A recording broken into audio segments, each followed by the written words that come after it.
Merhaba, ben öğretmen Zeynep. Matematik dersini söylüyorum. 1. sınıf. Bugünkü dersimiz 5. ünit. Çıkarma işlemi. Çıkarma işlemi nedir?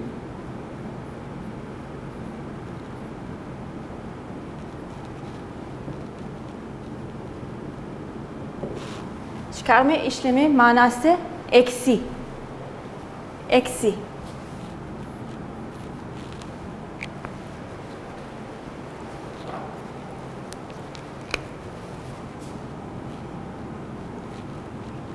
Eksi.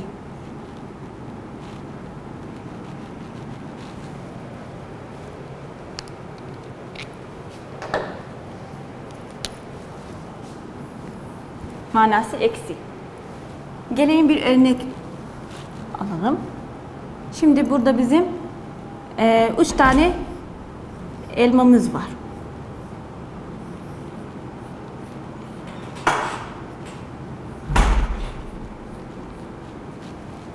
Tamam. 3 tane elmamız var. Burada yazıyoruz. 3. Tamam. Şimdi bu 3 elmada 2 tane elmasını sileceğiz. Bu güzel yazmıyor. Tamam. Eksi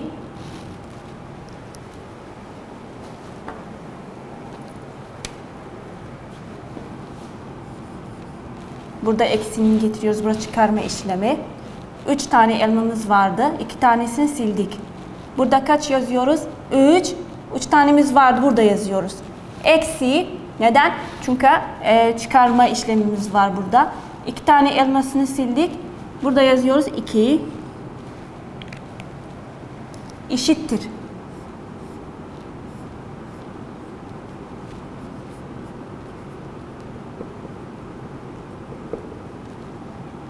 Tamam.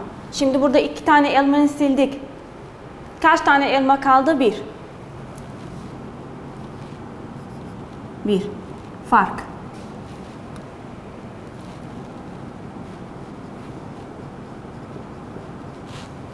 Bu da eksi.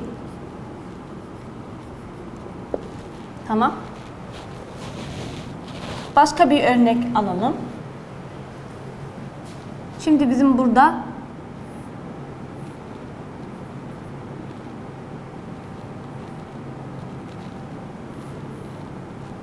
4 tane kuş var.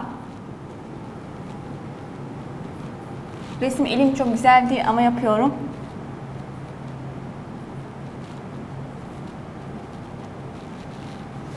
Dört tane kuş. 1, 2, 3, 4. Burada kaç yazıyoruz? 4. Tamam. Şimdi burada 4 tane kuş var. 2 tane kuşumuz uçtu. Uçtu. Dışarıya gitti. Söyleyeyim. 2 tane kuşu siliyoruz. Burada eksi. Kaç tane burada yazıyoruz? 2. Neden? Çünkü 2 tane kuş uçtu. Kaç tane sildik? 2. Eşittir. Kaç tane kuş kaldı? İçeride 2. Burada 2 yazıyoruz. Başka bir örnek verelim. Mesela balon. Başka bir kalem alalım. Mesela burada 5 tane balonumuz var.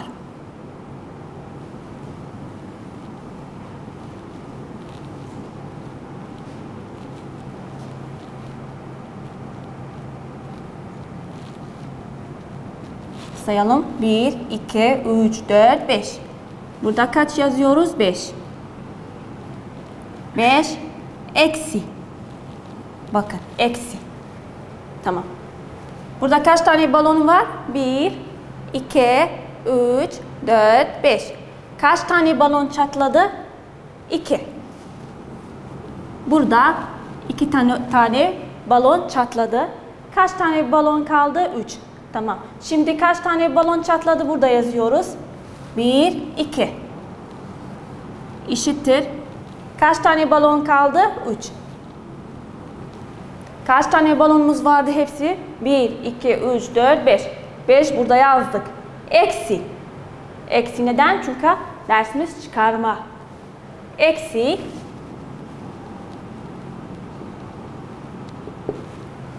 İki. Neden 2 yazdık burada? Çünkü 2 tane balon gitti, çatladı. Burada 2 yazıyoruz. Eşittir 3. Kaç tane balon kaldı? 1, 2, 3. Kaç tane çatladı? 2. Başka bir örnek verelim. Mesela 6 tane mavi kalem istiyordum. Budur. 6 tane kelebeğimiz var.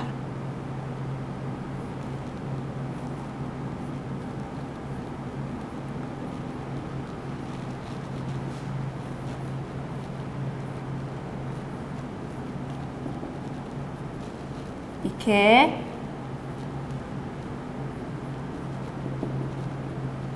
3, 4.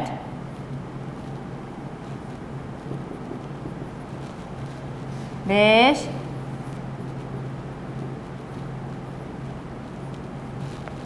1, 2, 3, 4, 5, 6.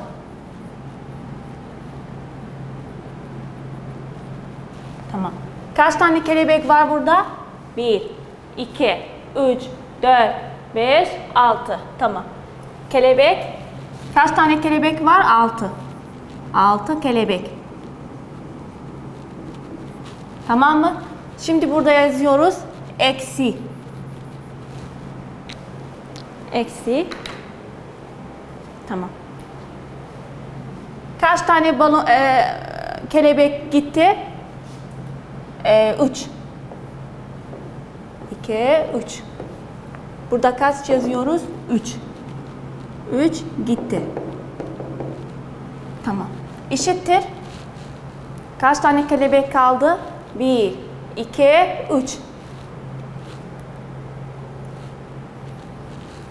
Tamam. Bir daha bunu söylüyorum. Burada kaç tane kelebek var? 1, 2, 3, 4, 5, 6. Tamam. Burada kaç tane kelebek var? 6 kelebek. Tamam. Kaç tane kelebek gitti? 1, 2, 3. Kaç tane kelebek kaldı? 1, 2, 3.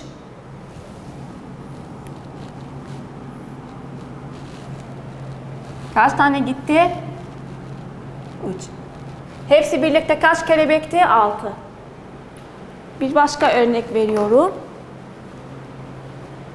Bu birinci örnekti. Bu ikinci. Bu 3.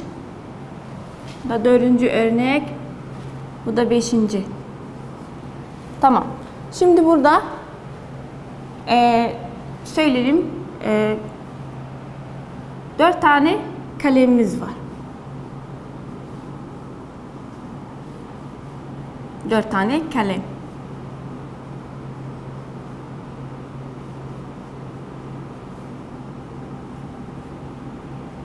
Bir, 2, 3, 4.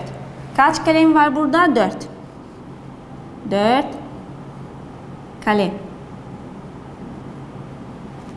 Tamam. Eksi. Bir tane burada kalem kayboldu. Kaç tane? 1. Burada kaç yazıyoruz? 1. Neden 1 yazdık? Bir tane kalem kayboldu. 1. 1 kalem kayboldu. Tamam. Eşittir. Kaç tane kalem kaldı? 1, 2, 3. Tamam. Bunu bir daha söylüyorum.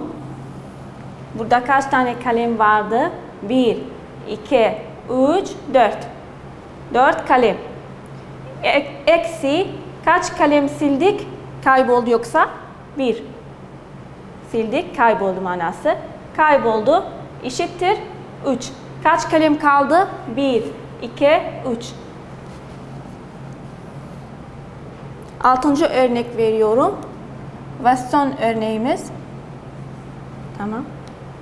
Siyahtan yazalım 6.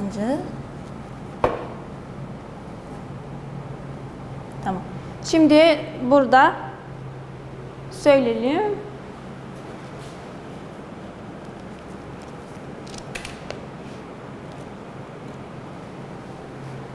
Burada civcivimiz var.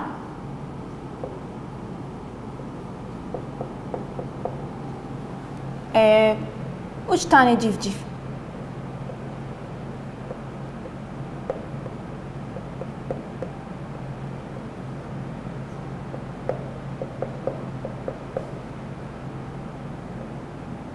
Kaç tane burada civciv var? 1, 2, 3. Tamam. Şimdi bu civcivlerden kendi yerinde kalacak. Neden? Eksi sıfıra yapıyoruz. Hiçbiri silinmeyecek. 3, 1, 2, 3. Eksi eğer söylerse 0. 0 söylerse hep kendi sayı çıkıyor. Hep 3. 1, 2, 3. Neden? Çünkü 0 sayısı önemli değil. Silinmiyor civcivler.